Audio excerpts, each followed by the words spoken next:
সুন্দরবনের নদী খালে ৩ মাসের জন্য মাছ ধরা বন্ধ, পর্যটক প্রবেশ নিষিদ্ধ ঘোষণা করা হয়েছে।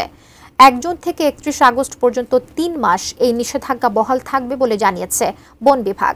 মোংলা প্রতিনিধি নিজামুদ্দিনের পাঠানো তথ্যচিত্রের ডেস্ক রিপোর্ট।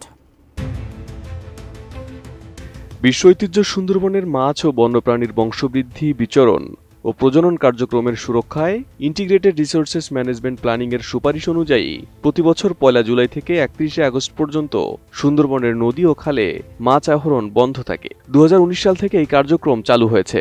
তবে মৎস্য বিভাগের সঙ্গে সমন্বয় করে এই সময় ১ মাস বাড়িয়ে ১ জুন থেকে ৩১ আগস্ট পর্যন্ত করেছে বন মন্ত্রণালয়। এই ৩ মাস সুন্দরবনের সব নদী ও খালে মাছ ধরা বন্ধের পাশাপাশি পর্যটক প্রবেশেও নিষেধাজ্ঞা জারি করা হয়েছে। বন্ধ করা হয়েছে সুন্দরবনে প্রবেশের সব ধরনের পাস পারমিট। আর বন বিভাগের এই সিদ্ধান্তে বেকার হয়ে অর্থ সংকটে পড়ার আশঙ্কায় রয়েছে কয়েক হাজার জেলে ও পর্যটনের সাথে জড়িত পরিবারগুলো। এ নিয়ে সুন্দরবনের উপর নির্ভরশীল জেলে পরিবারগুলোতে দেখা গেছে হতাশা, উদ্বেগ আর উৎকণ্ঠা। আমি ২০ বছর আগে থেকে এই জাল ধরার মাছ ধরি, বিক্রি করি, খাওয়াচ্ছি, সংসার চলে।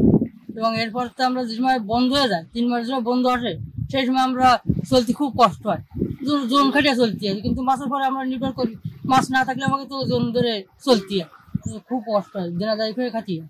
আমরা নিবন্ধিত জেলে, আমাদের এই ৩ মাস বন্ধ থাকলে আমাদের কষ্ট হয়। ছেলে মেয়ে নিয়ে এনজিও ঋণ আছে, ছেলে আমার এক ছেলে পড়াশোনা করতেছে, তার পাশে ভীষণ টাকা পয়সা খরচ হচ্ছে, ভীষণ কষ্ট হয়।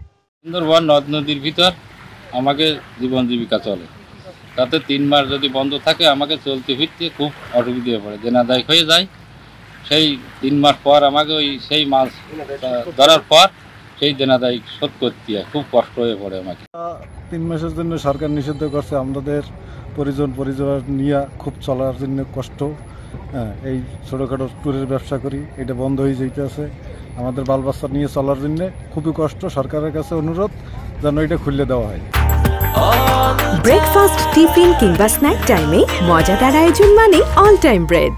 অপরদিকে সুন্দরবন ট্যুর অপারেটররা বলেন, ৩ মাস সুন্দরবনে পর্যটক প্রবেশে নিষেধাজ্ঞা দেওয়ায় পর্যটনের সাথে জড়িত ১০ সহস্রাধিক পরিবারের মানুষ দারুণ অর্থ সংকটে পড়বে, সেই সাথে সরকারেরও রাজস্ব আয় কমবে। আমি মনে করি এখানে অনেক প্রভাব পড়বে, যেখানে আমরা আসলে ১২৬ জন লঞ্চ মালিক আছি। আমাদের এক একটা লঞ্চে ১০ জন থেকে ১২ জন ১৫ জন স্টাফ আছে। আমরা লসের মুখে পড়বো না, এখান থেকে এই অঞ্চলের লোকই আসলে ক্ষতির মুখে পড়বে, আমি এটা বিশ্বাস করি। কিন্তু যদি সুন্দরবন এই ৩ মাস আসলে বন্ধ না থাকে, সুন্দরবন যদি খোলা থাকে, সবাই আমরা আসলে লাভবান থাকবো।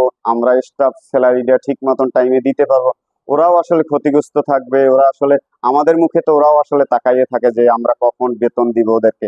আমরা তো আসলে যখন ইনকাম করতে পারবো না, তখন আমরা ওদের বেতন দিতেও আমাদের কষ্ট হবে।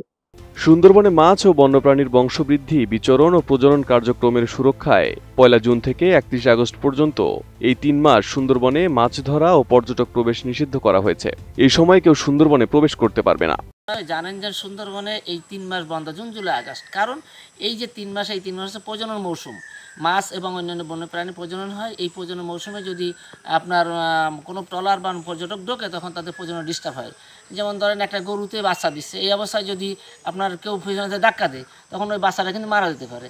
তেমনিভাবে আমাদের সুন্দরবনের যে মাছগুলো ডিম ছাড়বে, ডিম ছাড়ার সময় দেখা গেছে যে কেউ ট্রলার নিয়ে ঢুকলো, তখন তার ডিমের ডিস্টার্ব হলো, অর্থাৎ মাছের সংখ্যা কমে যাবে, প্রজনন কমে যাবে।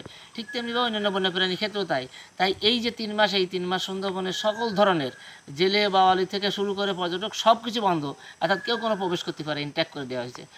এতে হয়তো আমাদের মৎস্য এবং অন্যান্য বন্যপ্রাণীর যে প্রজনন, এটা এখন বৃদ্ধি পাবে, এই শর্তেই কর্তৃপক্ষ এভাবে নির্ধারণ করা হয়েছে। Desk report, ATN news.